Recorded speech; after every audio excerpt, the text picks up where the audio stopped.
اولاد هغه وخت نعمت ګرځي، هغه وخت ستا دپاره دغه اولاد نعمت دی چې ته د دغه اولاد د ماشومتوب څخه ښه تربیه وکړې. همیشه موږ خلکو ته وایو چې اولاد دپاره لویه مدرسه، غټه مدرسه چې کوم ده هغه د مور او د پلار غیږ ده. ځکه قرآن کې الله سبحانه وتعالی فرمایي وامر اهلک بالصلاة واصطبر علیها. بابا یا د کور مسؤله پر تا باندې لازم دا ده چې ته د خپل کور اهل او عیال دا پر لمانځه باندې امر کې.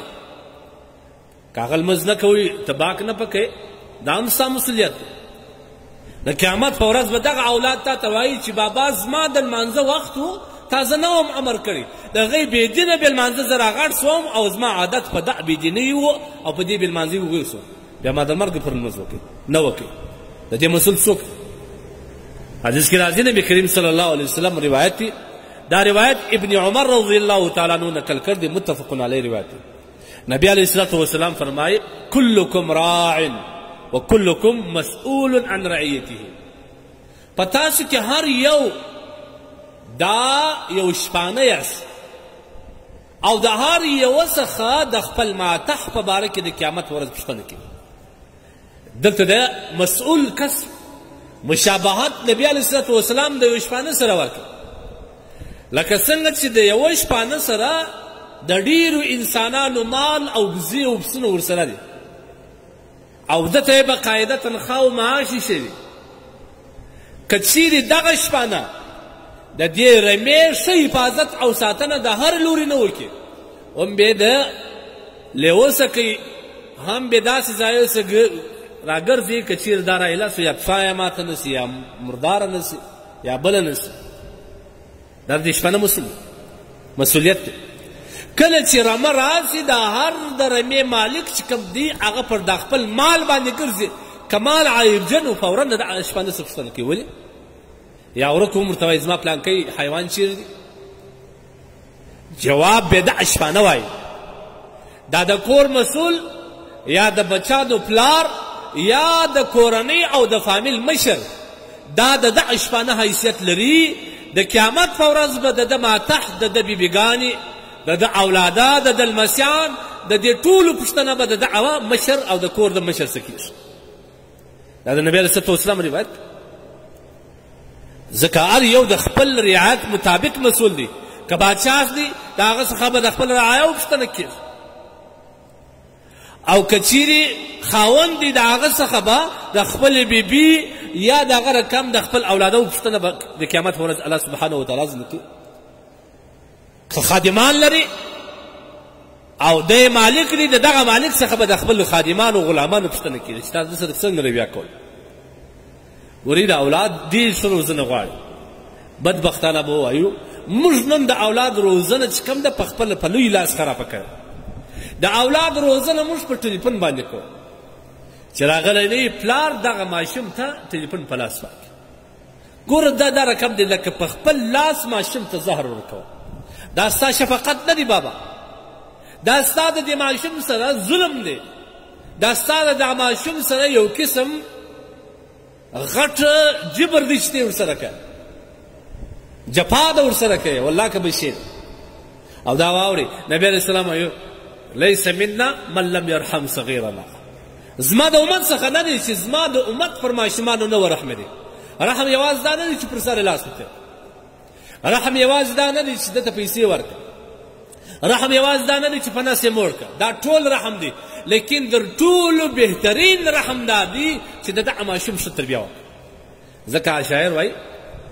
یتیم هغه نه دی چې د هغه مور و پلار وفات شوي وي دی یوازې پر مځکه باندې ایله وي. یتیم هغه دی چې مور و پلار ژوندي وي او دی بې تربیې په معاشره کې لوی سي، دا در ټولو غټ یتیم. ځکه د مور و پلار غیږ د ده لپاره مدرسه وه، هغه مدرسه د ده لپاره بنده وه، دی د هغه مدرسې څخه اخراج شوی و پر بله لار باندې تللی. بیا به د کلي په مدرسه کې د کلي مدرسې خدمه ده د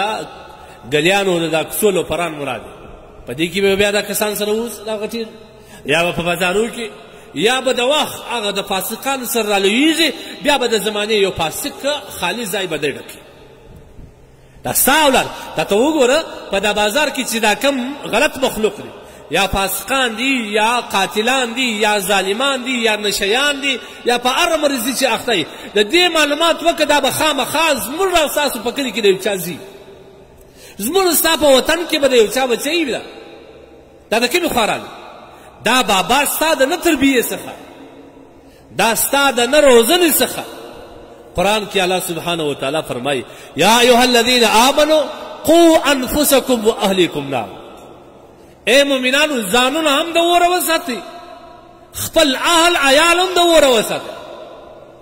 د اور څخه ساتل دا مطلب د دې تربیه داسې تربیه وکړه چې د ټوله روزنه او ټوله زندګي د الله د اطاعت لاندې ترسي اوکې تا نافرماني دغه تا روزنه نه وکړل دا به بیا ټوله زندګي د الله په نافرماني کې تېروي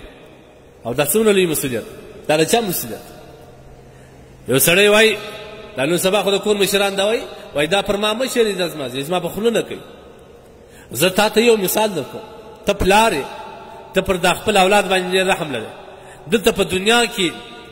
د دنیا اور د آخرت او د جهنم د اور په مقابله کې هېڅ شی نه دی دا یو سکروټه ده د رحمت په اوبو پرېمنځل شوې ده راغلې ده ته دې څه حال دی تاسو یې ځای لیدلی چې اور اخیستي څومره ګرمایش لري که ستا زوی یا ستا بچی یا ستا لمسی یا ستا د کور یو وګړی ستا د کور یو وګړی اور بل وي دی اور ته روان وي ته خالي په دې قول باندې اکتفا کوې په دغه راګرځېدو باندې ته اکتفا کوې چې زویه مور ځه دی روان بس ته په دغه باندې پرېږدې خو زه ورزغلې خلکو ته وایه چې دا زما زوی راوګرځوئ دا په اور باندې ځان سوځوي دا ځان غلا کوي دا ځان مړ کوي خپله هم سزغلې د الله سره کشې کالي پسرې او د نورو خلکو څه هم د راګرځېدو لپاره مدد غواړي هغه هم د لاسو د پښو کشوي او د دې اوره بچوي نو بیا تا دته ظاهري ژوند او حیات ورکوي لیکن که غواړې چې خپل بچي ته ابدي او حقیقي او اخروي حیات ورکړي هغه په دا خبره باندې ته نه خلاصېږي چې ما ورته وویل چې مه کوه دی کوي نو زه څه په وکړم دغه رقم بیا راکشې لکه ته چې د ظاهري اور سره کشې